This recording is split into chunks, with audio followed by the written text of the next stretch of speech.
Hello everyone, welcome to my channel Krishna Mondal art. তো দেখতে পাচ্ছ অনেকদিন পরে একদম ফ্রেশ একটা শিব ঠাকুর ড্রয়িং করে দেখাবো। তো দেখো এবারে যে আমি নিয়েছি যে জিনিসটা, এটা হচ্ছে মাটির যে জ্বালা হয় সেটা নিয়েছি সাথে। তো দুটো জ্বালা আছে এখানে, একটা দেখতে পাচ্ছ ড্রয়িং অলরেডি আমি কমপ্লিট করে নিয়েছি গ্লাস মার্কিং পেন্সিল দিয়ে ব্ল্যাক কালার। তো সাথে দেখো যে গোল সারফেস সেটা দেখে নিলাম আগে থাকতে, এবং দেখো আর্টে যে জ্বালা আছে সেটাকেও দেখাবো, এবং তার সাথে দেখো যে পিছনে একটা ত্রিশূলের ড্রয়িং করে নেওয়া হয়েছে এবং সেটাও আমি অয়েল পেন্টিং কালার করে দেখাবো। এবং তার সাথে একটা দুটো পেন্টিং হবে, যেহেতু সেখানে বাঁশের একটি বড় জ্বালা আছে, সেটাকে আমি সেম শিফট ড্রয়িং করে দেখাবো একটু আলাদাভাবে। তো ড্রয়িংটা কেমন লাগে আমাকে কমেন্ট করে জানাও, আর দেখো কী কী কালার আমি ইউজ করছি। তো এটা ড্রয়িং করার জন্য কী কালারের প্রয়োজন দেখো, তো এখানে দেখতে পাচ্ছ এটা হচ্ছে গিয়ে এশিয়ান পেন্টস, এটা হচ্ছে ব্লু, স্কাই ব্লু লাগছে। তার সাথে এশিয়ান পেন্টসের ব্ল্যাক কালার লাগছে। এশিয়ান পেন্টসের যে হোয়াইট কালার দেখতে পাচ্ছ, হোয়াইট কালার এশিয়ান পেন্টসের লাগছে। এবং তার সাথে যে কালারটা লাগছে এখানে আছে ব্রাউন কালার লাগছে, ব্রাউন লাগবে। তার সাথে তো বাঁশ গ্রিন যে কালারটা আছে এশিয়ান পেন্টসের লাগছে। আচ্ছা, এখানে আছে আমাদের, তো দেখাচ্ছি এটা কি আছে, এটা রেড কালার আছে। তো আর এখানে আছে ইয়েলো কালার। তো এখানে দেখতে পাচ্ছ তিনটে ছটা, একটা সাতটা কালার লাগছে এটা কমপ্লিট করার জন্য।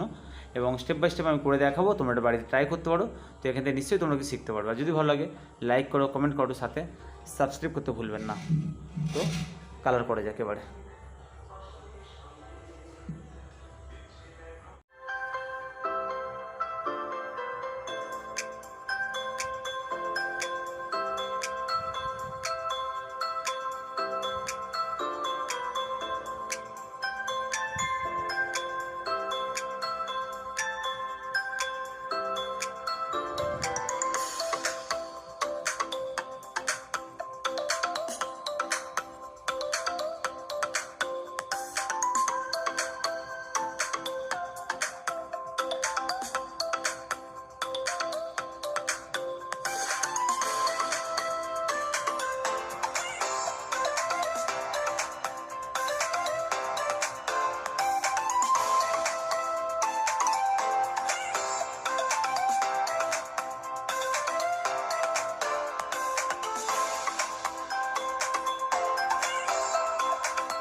বন্ধু দেখতে পাচ্ছ এখানে আমি পুরো ড্রয়িংটা কমপ্লিট করা হয়ে গেছে। দুটো শিব ঠাকুর ড্রয়িং করা হয়েছে। দেখতে পাচ্ছ একটা ছোটো যে জ্বালা আছে, তারপর একটা শিব ঠাকুর, এবং বড় একটি জ্বালা আছে, তারপর একটি অন্য রকমের শিব ঠাকুর ড্রয়িং করা হয়েছে।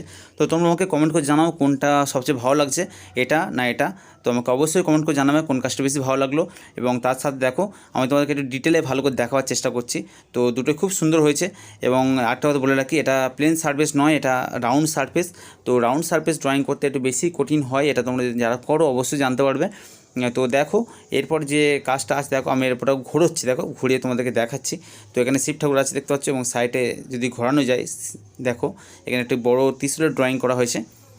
তো এটা কেমন লাগছে আমি কমেন্ট করে জানাও। তার সাথে দেখো মহাকালের যে লেখাটা আছে এটা আমি লিখেছি, লেখা খুবই কম করি, তবু চেষ্টা করেছি এবার লেখাটা করবার। তো এখানে পুরোটা কমপ্লিট হয়ে গেল, সাইডে করে দিলাম। এবং তার সাথে দেখো যে ছোটো যে জ্বালাটা আছে এটা আমার মধ্যে একটু বেশি সুন্দর লাগছে, শেপটা একটু বেশি সুন্দর লেগেছে আমার কাজটা করতে। এটা পার্সোনালভাবে বলছি, তোমাদের কেমন লাগলো আমাকে কমেন্ট করে জানাও। এটাও সেম দেখো, এই সাইডে দেখতে পাচ্ছ যে গোল সারফেস, সেটা জ্বালাটা ভালো দেখিয়ে দিচ্ছি তোমাদেরকে।